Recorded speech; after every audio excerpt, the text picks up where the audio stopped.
بسم اللہ الرحمن الرحیم۔ السلام علیکم، امید کرتا ہوں کہ آپ سب خیریت سے ہوں گے۔ آج ہم بیان کریں گے بھوتوں اور چڑیلوں نے آج مجھے سچ مچ ڈرایا۔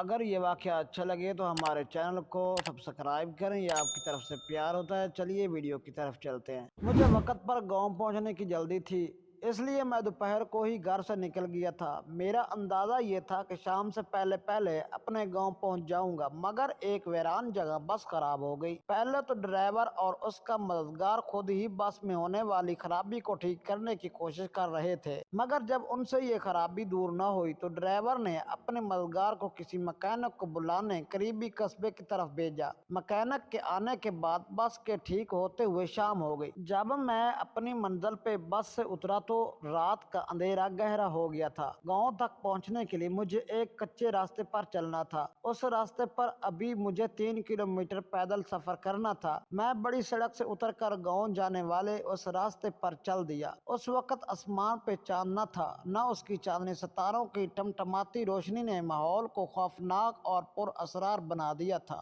رات کے سناٹے میں اکیلے سفر کا یہ میرا پہلا اتفاق تھا۔ میرا دل زور زور سے دھڑک رہا تھا اور اس خاموشی میں مجھے اپنے دل کی دھڑکن صاف سنائی دے رہی تھی۔ ابھی میں تھوڑا سا راستہ ہی طے کر سکتا تھا کہ اچانک ایک الو نے میرے سر کے عین اوپر اور رات کے سناٹے میں اور پر پھڑپھڑاتا ہوا ایک درخت سے اڑ کر دوسرے درخت پر جا بیٹھا۔ رات کے سناٹے میں الو کی خوفناک آواز سے میں بری طرح ڈر گیا اور خوفناک زدہ نظروں سے ادھر ادھر دیکھنے لگا۔ اسی وقت جھاڑیوں میں سرسراہٹ سی ہوئی۔ میں نے چونک کر دیکھا، اونچی اونچی جھاڑیوں کے پیچھے کوئی کھڑا تھا۔ میں ڈر کر پیچھے ہٹا تو کسی چیز سے ٹکرا گیا۔ ڈر کے مارے میرے منہ سے چیخ نکل گئی۔ مڑ کے دیکھا تو درخت تھا۔ میں بدحواسی میں درخت سے ٹکرا گیا تھا۔ پھر اس درخت کے پیچھے بھی مجھے ایک بیہولا سا نظر آیا۔ میں پیچھے ہٹا تو وہ میری طرف بڑھا۔ میں ڈر کے بھاگا اور بھاگتا ہی چلا گیا۔ میں اندھا دھند بھاگ رہا تھا مگر اچانک ٹھٹک کر رک گیا۔ ایک لمبا تڑنگا اور بھوت میرا راستہ روک کے کھڑا تھا۔ میں ڈر کے پیچھے ہٹا تو جھاڑیوں میں سے کسی نے مجھے پکڑنے کی کوشش کی۔ میں چیختا ہوا وہاں سے بھاگا۔ عجیب سرسراہٹیں میرا پیچھا کر رہی تھیں۔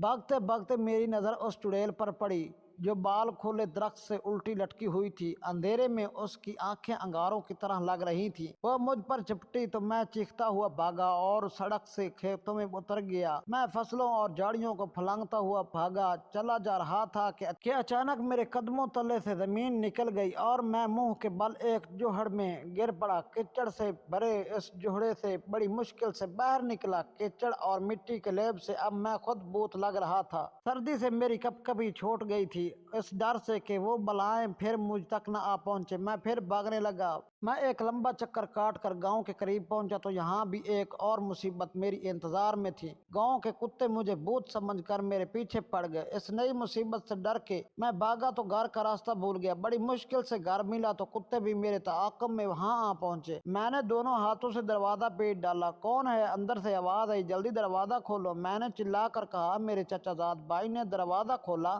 مگر میری صورت دیکھ کر گھبرا کر پیچھے ہٹا۔ میں جلدی سے اندر داخل ہو گیا کیونکہ کتے بری طرح بھونکتے ہوئے مجھ پر جھپٹ رہے تھے۔ کون ہو تم؟ میرے چچا زاد بھائی نے لڑتی ہوئی آواز میں پوچھا۔ اتنے میں میرے گھر کے دوسرے لوگ بھی اٹھ کر وہاں آ گئے۔ وہ بھی مجھے دیکھ کر ڈر گئے مگر جب میں نے اپنا نام بتایا تو بڑی مشکل سے انہوں نے مجھے پہچانا۔ چچا جان نے پوچھا، یہ کیا ہوا؟ کچھ بلائیں میرے پیچھے لگ گئی تھی۔ میں نے بتایا۔ کہا سب یہ حیرت سے میرا منہ تکنے لگے۔ میں نے تفصیل سے بتایا تو چچا جان ہنس پڑے اور بولے وہ بلائیں کچھ نہیں تھی، تم اپنے تصورات سے ڈر گئے تھے۔ تم نے اندھیرے میں درختوں اور جھاڑیوں کو بھوت اور چڑیلیں سمجھ لیا تھا، البتہ الو اصلی تھا۔ جب میرے اوسان ذرا بحال ہوئے تو میں نے سوچا چچا جان ٹھیک کہہ رہے ہیں، یہ میرے تصورات ہی تھے جو اندھیرے میں بھوتوں اور چڑیلوں کا روپ دھار گئے تھے، کیونکہ میں ہر وقت بھوتوں اور چڑیلوں کی کہانیاں پڑھتا رہتا تھا۔ انہیں خیالی بھوتوں اور چڑیلوں نے آج مجھے سچ مچ ڈرایا تھا۔ میں نے سر تھام کر کہا، اف خدایا، تو یہ سب میرے تصورات کا کرشمہ تھا۔ اگر ہماری یہ ویڈیو اچھی لگے تو ہمارے چینل کو سبسکرائب کریں، یہ آپ کی طرف سے پیار ہوتا ہے۔ ہمیں دیجیے اجازت۔ پاکستان زندہ باد۔